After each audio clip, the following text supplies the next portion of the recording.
વિદ્યાર્થી મિત્રો, અગાઉના લેક્ચરમાં આપણે લિંગી પ્રજનન શું છે, લિંગી પ્રજનનની વ્યાખ્યા અને લિંગી પ્રજનન કરતા જે કંઈ સજીવો છે એ સજીવોમાં વનસ્પતિ અને પ્રાણીઓ વિશે આપણે થોડો અભ્યાસ કર્યો છે. વિદ્યાર્થીઓ, હવે ત્યાંથી આગળ લિંગી પ્રજનન અને એની અંદર જોવા મળતી જે કંઈ ઘટનાઓ છે એ ઘટનાઓનો આપણે અભ્યાસ કરીશું. પણ એ પહેલા એક વખત આપણે ગઈકાલનું જે રિવિઝન છે, એક લિંગી પ્રજનનની વ્યાખ્યા આપણે યાદ કરી લઈએ. તો લિંગી પ્રજનન એટલે શું? તો આપણે એક વખત કહી શકીએ કે સાહેબ લિંગી પ્રજનન એટલે બે જુદા જુદા સજીવો એક જ જાતિના અથવા તો બે વિજાતીય સજીવો શું કરે? તો સાહેબ જન્યુઓનું નિર્માણ કરે. જન્યુઓનું નિર્માણ કરે અને પછી જન્યુઓ એકબીજા સાથે જોડાય, ફલન થાય અને ફલિતાંડ રચાય અને આને પરિણામે નવી સંતતિનો વિકાસ થાય. ટૂંકમાં આમ ફલિતાંડ બને અને ફલિતાંડમાંથી નવા સજીવનું નિર્માણ થાય. તો આ આખી જે પ્રક્રિયા છે, આ પ્રક્રિયાને આપણે લિંગી પ્રજનન તરીકે ઓળખીએ. તો વિદ્યાર્થીઓ, કાલે આપણે લિંગી પ્રજનનની વ્યાખ્યા આ રીતે આપેલી. કેટલીક બાબતો પણ આપણે કહી હતી કે લિંગી પ્રજનનની લાક્ષણિકતાઓ શું છે, કે જેમ કે લિંગી પ્રજનન તો હંમેશા ધ્યાન રાખવાનું કે ઉચ્ચ કક્ષાના મોટા ભાગના બધા જ સજીવોમાં ફલિતાંડ રચાય, બરાબર છે. નવી ઉત્પન્ન થતી સંતતિ હંમેશા પિતૃ પેઢીના સજીવ કરતા ભિન્ન જ હોય. તો આવા ઘણા બધા લક્ષણો અથવા તો લાક્ષણિકતાઓ જે છે એની આપણે ચર્ચા કરેલી.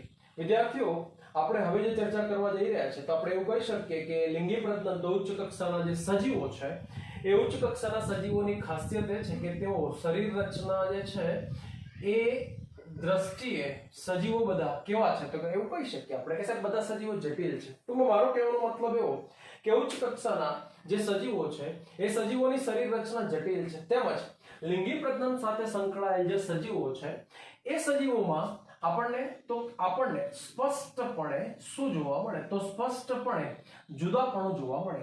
કાલે આપણે ચર્ચા કરેલી કે બધા જ જે સજીવો છે એ બધા જ સજીવોમાં બાહ્યાકાર દ્રષ્ટિએ, અંતસ્થ વિદ્યાની દ્રષ્ટિએ અને દેહધાર્મિક દ્રષ્ટિએ બધામાં જુદાપણું જોવા મળે છે. પણ લિંગી પ્રજનનની પ્રક્રિયા એવી છે કે જેમાં બધા સજીવોમાં એક સરખાપણું, સામ્યતા આપણને જોવા મળે છે. પણ લિંગી પ્રજનનની પ્રક્રિયાને પરિણામે જે સંતતિ ઉત્પન્ન થાય, જે સજીવો ઉત્પન્ન થાય, એમાં આપણને જુદાપણું જોવા મળે.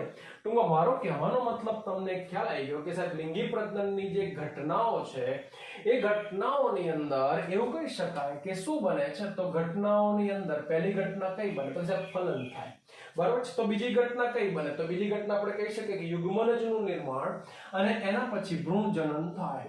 તો યુગ્મનજનું નિર્માણ, યુગ્મનજ એટલે જ ફલિતાંડ, યુગ્મનજનું નિર્માણ થાય, બરાબર છે. અને એ જ રીતે શું થાય? તો એ જ રીતે ભ્રૂણનું નિર્માણ થયા પછી ભ્રૂણનો વિકાસ. એટલે આ બધી જે પ્રક્રિયાઓ છે, આ બધી પ્રક્રિયાઓ વિસ્તૃત અને કેવી છે? તો કે એવું કહી શકાય કે સાહેબ વિસ્તૃત અને જટિલ છે. ટૂંકમાં તમને અહીંયા હું જે સમજાવવા માંગુ છું એ તમને ચોક્કસ ખબર પડી ગઈ કે બધા જ ઉચ્ચ કક્ષાના સજીવો કે જેઓ લિંગી પ્રજનન કરે છે અને આ સજીવોમાં ફલન, યુગ્મનજનું નિર્માણ, ભ્રૂણજનન, બરાબર, કે જેઓ વિસ્તૃત અને જટિલ પ્રક્રિયા છે અને એક નિયમિત ક્રમને અનુસરે છે એવું પણ આપણે કહી શકીએ. ટૂંકમાં નિયમિત ક્રમને શું કરે? તો સાહેબ નિયમિત ક્રમને તેઓ અનુસરે છે, બરાબર. જેમ કે નિયમિત ક્રમ તો પહેલા જન્યુઓનું જોડાણ થાય, જન્યુઓનું જોડાણ થાય એટલે એવું કે આ ફલન થયું છે, ફલન થાય એટલે ફલિતાંડ રચાય એટલે યુગ્મનજનું નિર્માણ થયું છે અને પછી યુગ્મનજનો વિકાસ થાય. યુગ્મનજનો વિકાસ થશે એટલે ભ્રૂણ બનશે અને ભ્રૂણની પ્રક્રિયાના પછી પરિણામે ભ્રૂણનો શું થશે? તો સાહેબ ભ્રૂણનો વિકાસ થશે. ટૂંકમાં લિંગી પ્રજનન એવી પ્રક્રિયા છે કે જેમાં એવું કહી શકાય કે અહીં સજીવો જે છે આ પ્રક્રિયા વડે વસ્તીમાં ખૂબ જ ઝડપથી વધારો કરે. વસ્તી જે છે એમાં શું જોવા મળે? તો સાહેબ આપણને ભિન્નતા જોવા મળે. ટૂંકમાં આખી લિંગી પ્રજનનની પ્રક્રિયા જટિલ અને લાંબી પ્રક્રિયા છે, ઓકે, તો વિદ્યાર્થીઓ એ તમને ખબર પડી ગઈ કે સાહેબ આખી પ્રક્રિયા કેવી, તો કે સાહેબ આખી પ્રક્રિયા જટિલ અને લાંબી પ્રક્રિયા છે. એટલે આપણે શું કરીએ છીએ, તો આપણે આ આખી પ્રક્રિયાને સરળતા માટે, આ આખી પ્રક્રિયાને સરળતાથી સમજી શકાય એ માટે આપણે અહીં આખી લિંગી પ્રજનનની જે પ્રક્રિયા છે એ પ્રક્રિયાને આપણે આવા 3 જુદા જુદા તબક્કાઓમાં વિભાજિત કરીએ. 3 જુદા જુદા તબક્કાઓ કયા છે, તો 3 તબક્કા, જેમાં પહેલો તબક્કો તો આપણે એને નામ આપીશું, તો આને કહેવાય પૂર્વ ફલન ઘટનાઓ અથવા તબક્કાઓ. આ પહેલી ઘટના છે. લિંગી પ્રજનનની પ્રક્રિયામાં બીજી ઘટના, તો બીજી ઘટનાને આપણે નામ આપીએ તો ફલન ઘટના છે. અને ત્રીજી પ્રક્રિયા જે છે એ ફલન થયા પછીની, તો આપણે એને નામ આપી શકીએ તો આને પશ્ચ ફલન ઘટના કહેવાય. તો વિદ્યાર્થીઓ તમને અહીં આવી 3 ઘટનાઓ વિશે ખ્યાલ આવ્યો. કઈ 3 ઘટનાઓ, તો પહેલી ઘટના તો આને આપણે નામ આપીએ પૂર્વ ફલન ઘટના, બીજી ઘટના તો આને આપણે નામ આપીએ ફલન ઘટનાઓ, ત્રીજી ઘટના પશ્ચ ફલન ઘટના. તમને ખ્યાલ આવી ગયો કે સાહેબ ત્રણેય ઘટનાઓમાં શું થતું હશે. આપણે આપણી સરળતા ખાતર આખી લિંગી પ્રજનનની પ્રક્રિયાને આવા 3 ઘટનાઓમાં વિભાજિત કરી. પહેલી પ્રક્રિયા છે પૂર્વ ફલન ઘટના. તમને શબ્દ ઉપરથી ખબર પડી જાય. ફલન એટલે શું, તો કે સાહેબ ફલન એટલે જન્યુઓનું જોડાણ. ફલન એટલે તો આપણે એવું કહી શકીએ કે સાહેબ જન્યુઓનું જોડાણ. જન્યુઓ એટલે શું, તો સાહેબ પ્રજનન કોષો. વિદ્યાર્થીઓ શબ્દો યાદ રાખવાના, હવે કોઈ ભૂલવાનું નહીં. જન્યુ એટલે પ્રજનન કોષો. પ્રજનન કોષોનું જોડાણ એટલે ફલન. પણ પ્રજનન કોષો ક્યારે જોડાય, તો જ્યારે પ્રજનન કોષોનું નિર્માણ થાય. તો ઇટ મીન્સ ફલન પહેલા બનતી ઘટના એટલે પૂર્વ ફલન ઘટના. તો ખબર પડી ગઈ કે પૂર્વ ફલન ઘટના એટલે શું, તો કે સાહેબ જન્યુઓનું નિર્માણ. જન્યુઓના નિર્માણની પ્રક્રિયા. જન્યુઓ નિર્માણ કર્યા પછી જન્યુઓ કઈ એમને ખબર નથી પડતી કે મારે જતું રહેવાનું, એકબીજા સાથે જોડે. એમને એકબીજાની પાસે લાવવા પડે. જુદી જુદી પ્રક્રિયા વડે એકબીજાની પાસે આવે એટલે જન્યુઓનું વહન થયું. તો તમે એવું કહી શકો કે સાહેબ પૂર્વ ફલન ઘટના જે છે એમાં ફરી પાછી આપણે આવી 2 ઘટનાઓનો સમાવેશ કરી શકીએ. 2 ઘટનાનો સમાવેશ એટલે કઈ ઘટના, તો એક ઘટના જે છે એને આપણે નામ લખીએ છીએ, આને આપણે શું કહીએ, તો આને કહીએ જન્યુઓનું નિર્માણ કહેવાય. બીજી ઘટના કઈ છે, તો બીજી ઘટનાને આપણે કહી શકીએ, તો આને આપણે નામ આપીએ, આને કહેવાય જન્યુઓનું વહન કહેવાય. તો આ 2 ઘટનાઓ એ પૂર્વ ફલન ઘટનાઓ સાથે સંકળાયેલી છે. બીજી ઘટના તો હમણાં મેં સમજાવ્યું કે જન્યુઓનું જોડાણ છે. અને ત્રીજી ઘટના ફલિતાંડ રચાઈ ગયા પછી ફલિતાંડનો વિકાસ. ભ્રૂણનું નિર્માણ, ફલિતાંડનો વિકાસ, વૃદ્ધિ વિકાસની પ્રક્રિયા, સંતતિનો વિકાસ, આ બધી પ્રક્રિયા એ પશ્ચ ફલન ઘટનાઓ કહેવાય. આપણે એક એક કરીને આ ઘટનાઓનો અભ્યાસ કરતા જઈએ. તો વિદ્યાર્થીઓ અહીંયા આપણે પહેલી ઘટનાથી શરૂઆત કરીએ છીએ, પૂર્વ ફલન ઘટનાઓ. બરાબર છે, પરીક્ષાની દ્રષ્ટિએ આઈએમપી પ્રશ્ન તરીકે જોવાનું. બરાબર છે, 2 અથવા 3 માર્કનો પ્રશ્ન જે રીતે પૂછાય એ રીતે તમે આનો જવાબ લખી શકો છો. તો પહેલી જે ઘટના છે એ ઘટનાને આપણે શું નામ લખ્યું, તો આને આપણે નામ લખીએ કે પૂર્વ ફલન ઘટનાઓ. પૂર્વ ફલન ઘટનાઓ એટલે શું, તો કે સર પૂર્વ ફલન ઘટનાઓ એટલે જન્યુઓના જોડાણ પહેલા. વ્યાખ્યા ધ્યાન રાખવાની વિદ્યાર્થીઓ. જન્યુઓ અને જન્યુઓના જોડાણ, જન્યુઓના જોડાણ પહેલા જોવા મળતી તમામ ઘટનાઓ, જોવા મળતી તમામ ઘટનાઓ જે છે આ તમામ ઘટનાઓને હવે આપણે શું કહીએ, તો એને આપણે પૂર્વ ફલન ઘટના કહીએ. ટૂંકમાં જન્યુઓનું જોડાણ એટલે તમે કહી શકો કે સાહેબ ફલન. તો વ્યાખ્યા રીતે પણ આપી શકાય, ફલન પહેલા જોવા મળતી તમામ ઘટનાઓ. તમામ ઘટનાઓને આપણે શું કહીએ, તો આને આપણે પૂર્વ ફલન ઘટનાઓ તરીકે ઓળખીએ કે જેની અંદર આ બે બાબતોનો સમાવેશ થાય. કઈ 2 બાબતો, તો પહેલી બાબત જે છે એને આપણે નામ લખીએ.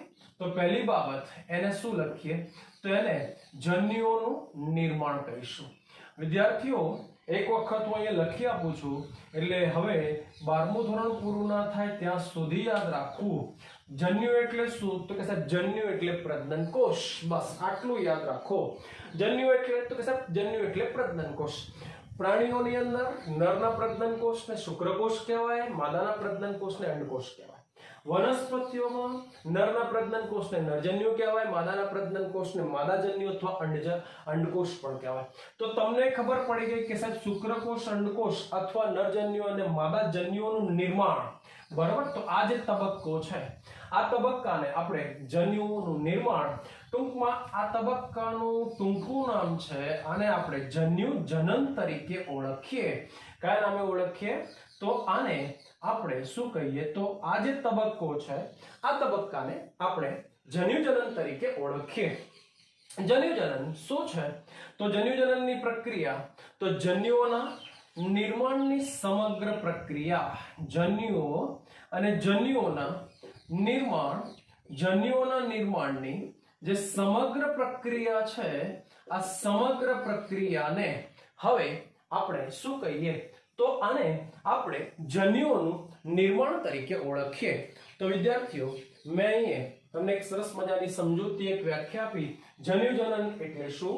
તો જન્યુઓના નિર્માણની પ્રક્રિયાને આપણે શું કહ્યું? તો આને આપણે જન્યુજનન તરીકે ઓળખીએ. ટૂંકમાં આપણે આ આખી ઘટનામાં બે બાબતોનો સમાવેશ કરીશું.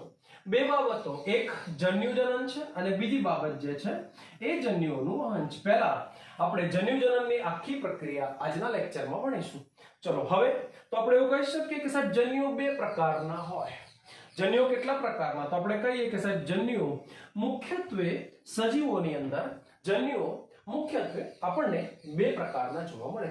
બે પ્રકારના જન્યુઓ કયા કયા છે? તો આપણે એવું કહી શકીએ કે કેટલાક જે સજીવો છે, જન્યુઓ મુખ્યત્વે આપણે એવું કહી શકીએ, જે મેં કહ્યું પ્રમાણે કે બે પ્રકારના જન્યુઓ કયા કયા છે? તો એક આપણને ખબર છે કે સાહેબ એક નરજન્યુ છે અને બીજો કયો છે? તો કે સાહેબ બીજો જે છે એને આપણે નામ આપીએ તો એને માદાજન્યુ કહેવાય. તો એક નરજન્યુ અને બીજો કયો છે? તો કે સાહેબ બીજો માદાજન્યુ છે. હવે આપણને એ ખબર છે કે સાહેબ બધા જ સજીવો સરખા નથી. બધા જ સજીવોમાં આપણને ક્યાંક ને ક્યાંક જુદાપણું જોવા મળે છે. કેટલાક સજીવો એવા છે, વિદ્યાર્થી મિત્રો, નીટ માટે આ ઉદાહરણો જરા ધ્યાન રાખવાના.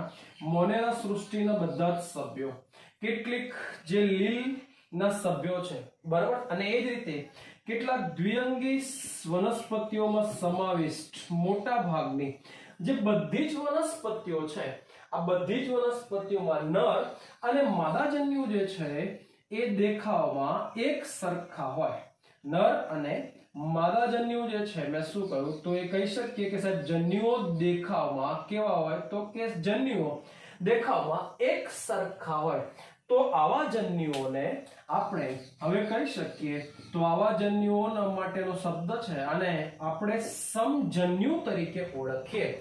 તો વિદ્યાર્થીઓ, તમે યાદ રાખી શકો, મેં ઉદાહરણ લખ્યા. કયા કયા ઉદાહરણ લખ્યા? તો આપણે કહી શકીએ કે અહીંયા, બરાબર છે, કેટલાક જે સજીવો છે, બરાબર, જેવા કે આપણે એકાદ બે નામ આપી શકીએ, જેમ કે ક્લેડોફોરા નામની લીલ છે, સોરી અહીંયા મોનેરા લીલ નહીં, બરાબર છે, સોરી દ્વિઅંગીની, કેટલીક જે ક્લેડોફોરા નામની જે લીલ છે, એ ક્લેડોફોરા નામની લીલ અને યુલોથ્રિક્સ આ લીલના સભ્યો છે.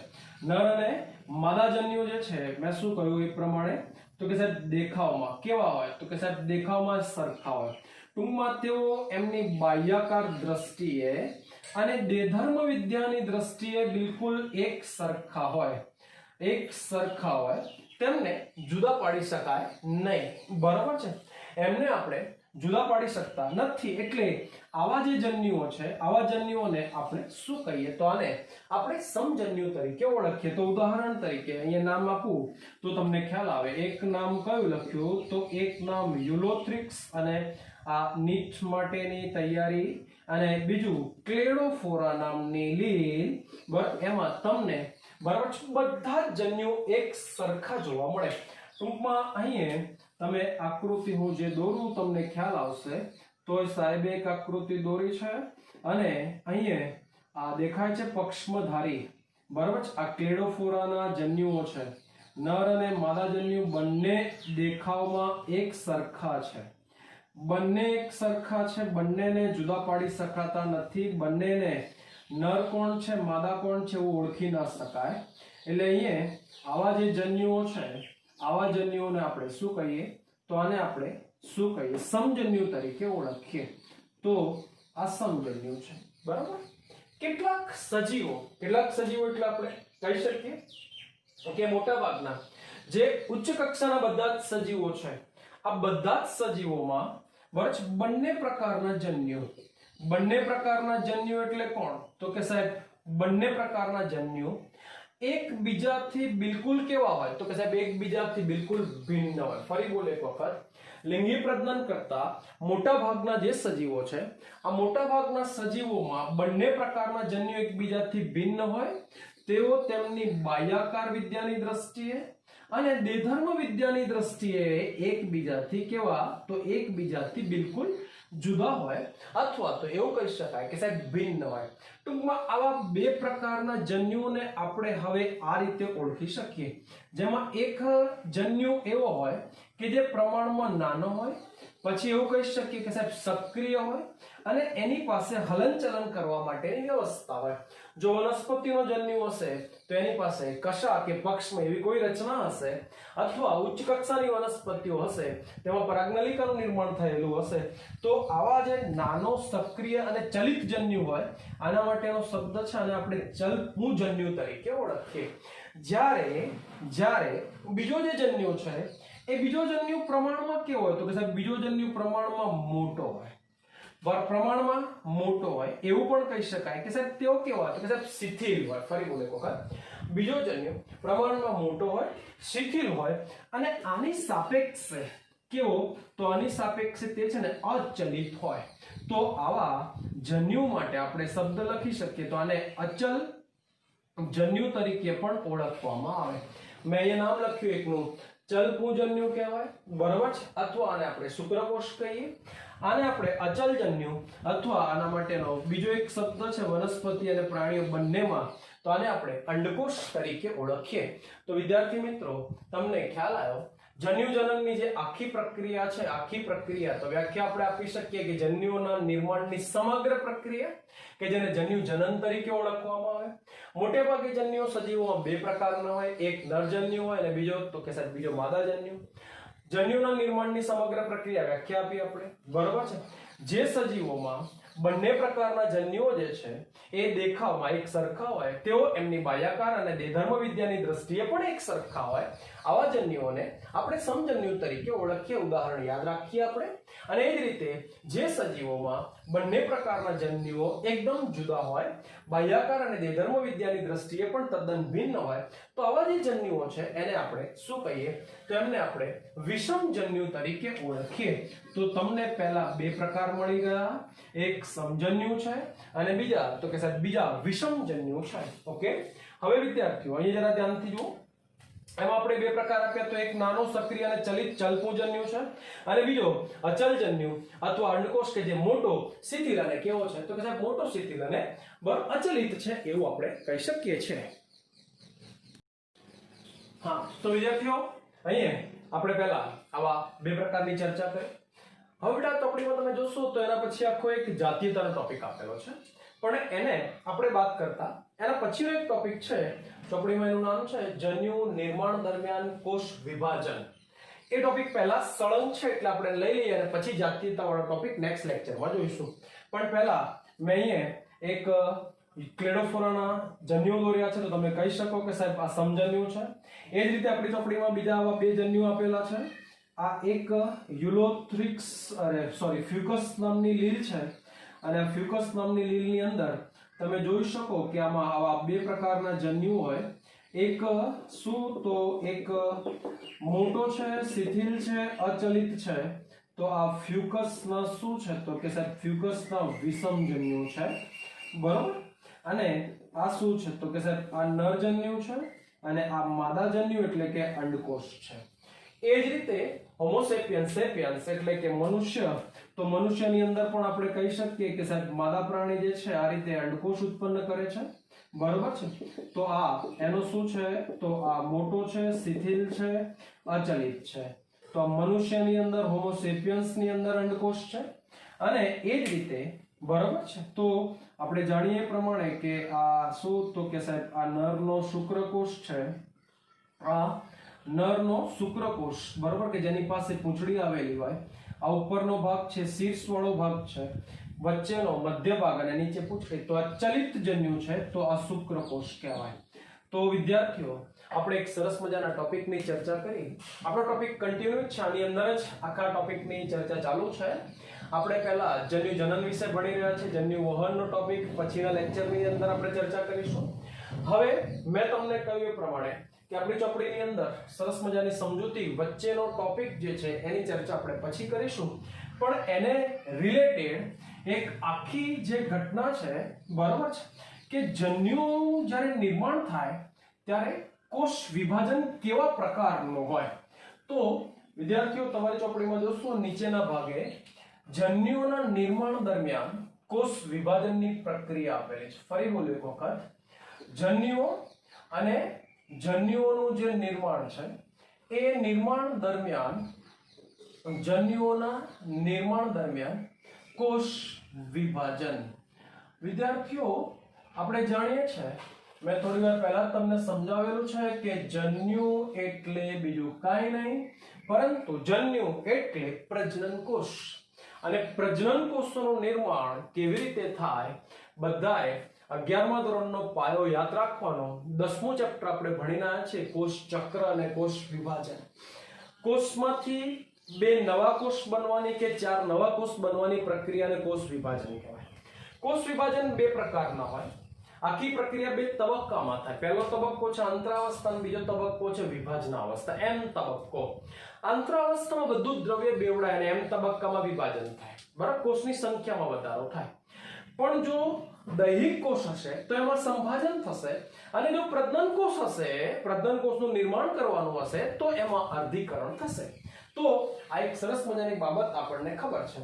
હવે અહીંયાથી આપણે જાણીએ પ્રમાણે કે અહીંયા જન્યુઓના નિર્માણ દરમિયાન કોષ વિભાજન, પ્રજનન કોષોનું જ્યારે નિર્માણ થશે ત્યારે બરાબર કયા પ્રકારનું કોષ વિભાજન થાય. તો એક બાબત એ નક્કી છે કે જે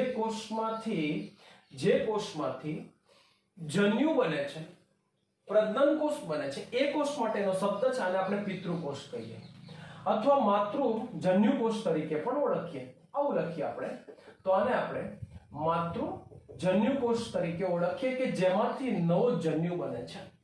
તો હંમેશા ધ્યાન રાખવાનું કે જે કોષમાંથી જન્યુ બને છે એ કોષ માટેનો શબ્દ છે માતૃજન્યુ કોષ. હવે તમારી સરળતા માટે થોડુંક યાદ દેવડાવું, બીજો પાઠ યાદ કરવાનો. એમાં આપણે 2 નામ ભણ્યા, પીએમસી અને એમએમસી. પીએમસી એટલે પોલન મધર સેલ અને એમએમસી એટલે megaspore mother cell. Pollen mother cell એટલે પરાગ માતૃકોષ કે જેમાંથી પરાગરજ બને છે, અને એમએમસી એટલે મહાબીજાણુ માતૃકોષ કે જેમાંથી માદાજન્યુ બને છે, મહાબીજાણુ બને છે. તો એ આપણા માટે શું બની ગયા? તો એ આપણા માટે માતૃકોષ બની ગયા. ટૂંકમાં જેમાંથી જન્યુ ઉત્પન્ન થાય છે તે પિતૃ પેઢીનો કોષ. ધ્યાન રાખો, જેમાંથી જન્યુ ઉત્પન્ન થાય એ પિતૃ પેઢીનો કોષ અથવા એ કોષ માટેનો શબ્દ મેં લખ્યો છે માતૃજન્યુ કોષ. એની ખાસિયત એ છે કે એ 2 માંથી કોઈ એક પ્રકારનો હોઈ શકે, કાં તો એકકીય હોય અથવા આપણે એવું કહી શકીએ કે એ કોષ સાહેબ દ્વિકીય પણ હોઈ શકે છે. હવે બધા વિદ્યાર્થીઓ ખાસ ધ્યાન રાખવાનું, ન ખબર પડે તો મને પર્સનલી ફોન કરીને પૂછવું એટલે તમારો ડાઉટ ક્લિયર થઈ જાય. એકકીય કૌંસમાં મેં લખ્યું છે અને દ્વિકીય કૌંસમાં 2n લખ્યું છે. આ શું સમજાવે છે? તો હંમેશા ધ્યાન રાખવાનું કે દરેક સજીવ શરીરની અંદર એના કોષોમાં રંગસૂત્રોની સંખ્યા સેટમાં આવેલી હોય. રંગસૂત્રોની સંખ્યા બરાબર જે સેટ હોય એ સેટની સંખ્યા કેટલી છે બરાબર. આપણે હ્યુમન બીઈંગ મતલબ હોમો સેપિયન્સ સેપિયન્સ છે, બરાબર છે, એટલે આપણી પાસે 23 જોડ રંગસૂત્રો છે. તો જોડ 23 ગુણ્યા 2. તો અહીંયા હું એક ઉદાહરણ માટે આવું લખું કે 23 ગુણ્યા 2, બરાબર છે. તો 23 જોડ રંગસૂત્રો છે, બરાબર, પણ જોડમાં છે. એટલે આપણી પાસે કુલ રંગસૂત્રોની સંખ્યા કેટલી હતી કે સાહેબ 46 થઈ. પણ 46 વેરવિખેર નથી, 23 ના 2 સેટ છે, બરાબર. દરેક જોડમાં 2 રંગસૂત્રો ગોઠવાયેલા છે એટલે 23 ની જોડ થઈ કહેવાય. 23 ની જોડ ક્યારે બોલાય?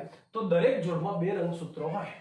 તો જો આ સ્થિતિ હોય તો 23 રંગસૂત્રોનો સમૂહ એટલે n થયો, તો આને 2n કહેવાય, બરોબર છે. એટલે અહીંયા સજીવ શરીરનો પિતૃ પેઢીનો બરોબર છે. કયો કોષ કે જે જન્યુનું નિર્માણ કરે છે એ જન્યુ માતૃકોષ બરોબર બેમાંથી કોઈ એક પ્રકારનો હોઈ શકે. કાં તો એ રંગસૂત્રની સંખ્યાની દ્રષ્ટિએ એકકીય પણ હોઈ શકે અથવા રંગસૂત્રની સંખ્યાની દ્રષ્ટિએ દ્વિકીય પણ હોઈ શકે. તો બેટા આ એક બહુ અગત્યની બાબત મેં તમને સમજાવી, તો આ તમારે ધ્યાન રાખવાનું. પરંતુ બહુ અગત્યની ખાસિયત એ કે આ જે કોષ છે આ કોષમાંથી જ્યારે વિભાજન થઈ અને જ્યારે નવો જન્યુ બનશે એ જન્યુઓ હંમેશા યાદ રાખવાનું કે જન્યુઓ હંમેશા એકકીય જ હોય. ખબર પડી ગઈ? બરોબર. સો જેમાંથી જન્યુ ઉત્પન્ન થાય છે એ કોષ આવા બેમાંથી કોઈ એક પ્રકારનો હોઈ શકે છે. કાં તો એકકીય હોય કાં તો દ્વિકીય હોઈ શકે છે. બરાબર. પણ જન્યુ હંમેશા કેવો હોય? તો કે સાહેબ જન્યુ હંમેશા એકકીય જ હોય. આપણે એવું કહીએ છીએ કે મનુષ્ય સજીવ શરીરમાંથી બરાબર જ્યારે નવ મનુષ્ય ઉત્પન્ન થાય, નવ બાળ સજીવ ઉત્પન્ન થાય તો એની જાતિ જેવો જ હોય. બરાબર છે. નવ બાળક ઉત્પન્ન થશે તો એની પાસે પણ 23 જોડ રંગસૂત્રો જશે. પણ 23 જોડ રંગસૂત્ર ક્યારે હશે?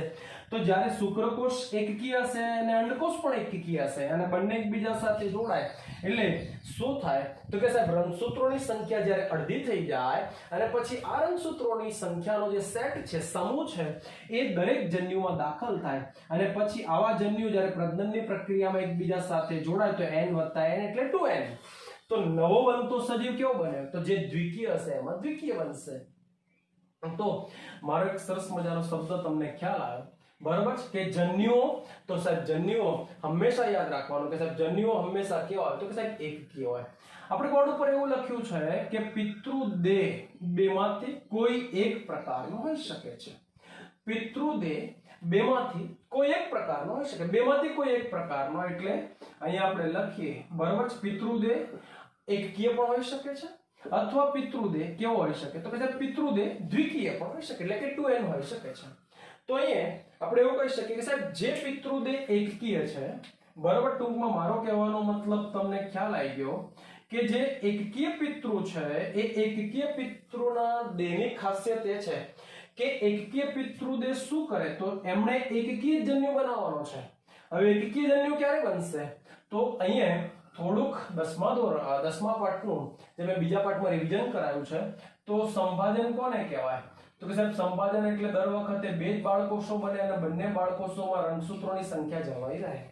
આને સંભાજન કહેવાય. અર્ધીકરણ કોને કહેવાય? તો કે સાહેબ અર્ધીકરણ એટલે દર વખતે 4 બાળકોષો બને અને દરેક બાળકોષોમાં રંગસૂત્રોની સંખ્યા અડધી થઈ જાય. તો આમાંથી 2 અને આમાંથી પણ 2, આમાંથી પણ 2, તો 4 બને. પણ 4 બાળકોષોમાં રંગસૂત્રોની સંખ્યા પિતૃદેહ કરતા કેવી છે? તો કે સાહેબ અડધી થઈ ગઈ, 2n ની n થઈ ગઈ. પણ સંભાજન હશે તો શું થશે? તો કે સાહેબ જેમ છે એમ જળવાઈ રહેશે. 2n હશે તો નવા બનતા બાળકોષોમાં પણ 2n. પણ જો પિતૃ એકકીય n હોય તો નવા બનતા કોષોમાં પણ n.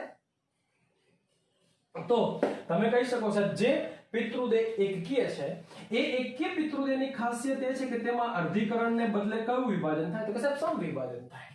તો એવું કહી શકાય કે સાહેબ સમવિભાજન દ્વારા તેઓ શું કરે? તો કે સાહેબ સમવિભાજન દ્વારા તેઓ છે ને જન્યુઓ ઉત્પન્ન કરે છે. ચલો આવડી જાય?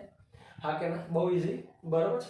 કયા સજીવો એવા છે? તો આપણે એવું કહી શકીએ કે સાહેબ મોટાભાગના મોનેરા સૃષ્ટિના સભ્યો, મોટાભાગના જે મોનેરા સૃષ્ટિના સભ્યો છે, પછી કેટલીક જે લીલ છે, કેટલાક જે ફૂગના સજીવો છે, અને એ જ રીતે દ્વિઅંગી વનસ્પતિઓમાં સમાવિષ્ટ મોટાભાગની બધી જ વનસ્પતિઓ જે છે કે જેઓ એકકીય શું કરે? તો કે સાહેબ એકકીય જન્યુઓનું નિર્માણ કરે એટલે તેઓ એકકીય પિતૃદેહ ધરાવે છે. ચલો ક્લિયર? બોલો આવડી જશે? બરાબર. તો તમે કહી શકશો એકદમ સિમ્પલ, પરીક્ષામાં પ્રશ્ન પૂછાય MCQ તો પણ આપણે કહી શકીએ. ચલો હવે દ્વિકીય સજીવો શું છે? તો કે સાહેબ દ્વિકીય પિતૃદેહ કે જેમને એકકીય જન્યુ ઉત્પન્ન કરવાનો છે. પણ પિતૃદેહ કેવો? તો કે સાહેબ દ્વિકીય એટલે સ્વાભાવિક છે કે સાહેબ આ પ્રકારના પિતૃદેહની અંદર ઓબ્વિયસલી શું થાય? તો કે અર્ધીકરણ થાય. દ્વિકીય પિતૃદેહ અને આ પ્રક્રિયાને અર્ધીકરણ કહેવાય. 4 બાળકોષો બને છે. તો અર્ધીકરણની પ્રક્રિયા વડે એવું કહી શકાય કે સાહેબ જન્યુઓનું નિર્માણ થાય. મોટાભાગના બધા જ સજીવો એટલે કોણ?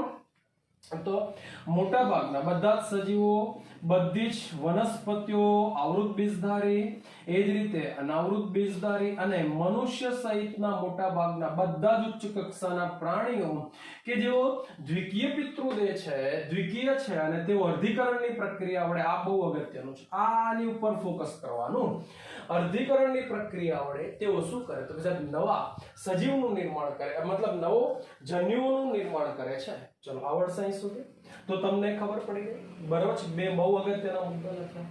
હવે બહુ અગત્યની બાબત એ છે કે અહીંયા આવું આપણે ક્યાં ભણીના, તો 11મા ધોરણમાં યાદ કરવાનું. અને ત્રીજું ચેપ્ટર આપણે ભણીના છીએ બરાબર, લીલ જેવા જે સજીવો છે એમાં એકવિધ જીવન ચક્ર, ત્રીજો પાઠ, અને એમાં આપણે ભણીને આવ્યા છીએ. જો તમને એ ચક્ર યાદ હોય તો આવડી જાય. એકવિધ જીવન ચક્ર લીલ જેવા સજીવોમાં, બરોબર છે. તો આવા જે સજીવો છે, જ્યારે આવા સજીવોમાં યુગ્મન જ બનશે, એકકીય નરજન્યુ અને એકકીય માદાજન્યુ, અથવા એકકીય બે પ્રકારના જન્યુ એકબીજા સાથે જોડાશે તો દ્વિકીય યુગ્મન જ બનશે. સીધી વસ્તુ છે ને, યુગ્મન જ કેવો બનશે તો કે સાહેબ દ્વિકીય બનશે, n + n એટલે 2n. પણ પિતૃદેહ તો કેવો છે તો કે સાહેબ પિતૃદેહ એકકીય છે, એટલે આ નવો સજીવ એના પિતૃનો મળતો આવતો ના કહેવાય, બરાબર છે. એટલે આ જે યુગ્મન જ બને એ યુગ્મન જ ની અંદર અર્ધીકરણ થાય. શેમાં અર્ધીકરણ થાય તો આપણે કહી શકીએ કે સાહેબ યુગ્મનજમાં અર્ધીકરણ થાય. આપણે આવું ભણીને આવ્યા છે કે લીલના ફલિતાંડની અંદર આનું અર્ધીકરણ થાય યુગ્મનજનું, એટલે 4 બાળકોષો બને, 4 માંથી 3 નાશ પામે અને એક જ સક્રિય બની અને અંકુરણ કરી અને લીલનું નિર્માણ કરે. તો આ એકકીય સજીવ થઈ ગયો. રેડી? તો મેં તમને સમજાવ્યું કે યુગ્મનજની અંદર અર્ધીકરણ થાય. જ્યારે તમે એવું કહી શકો કે આ પ્રકારના જે દ્વિકીય સજીવો છે તો આપણે ભણીને આવ્યા કે સાહેબ એમાં જન્યુ માતૃકોષો જે છે એમની અંદર શું થાય તો કે સાહેબ એમની અંદર અર્ધીકરણ પ્રકારની પ્રક્રિયા થાય. તો વિદ્યાર્થી મિત્રો, મેં તમને સરસ મજાનો ટોપિક સમજાવ્યો. મારે એક બહુ અગત્યની વાત કહેવાની રહી ગઈ, બહુ અગત્યની વાત. ચાલુ વર્ષે બોર્ડમાં પૂછાયેલો પ્રશ્ન 3 માર્કની અંદર, બરોબર છે, માર્ચ 2020, ઓકે, જન્યુઓના નિર્માણની પ્રક્રિયાનું વર્ણન કરો. 3 માર્કનો પ્રશ્ન છે, એટલે બધાય સરસ મજાનો તૈયાર કરી નાખો. તમને આખી બાબતનો ખ્યાલ આવી ગયો, છતાંય કંઈ એવું લાગે તો મને ફોન કરીને પૂછી શકો છો. ઓકે, ચાલો બાય.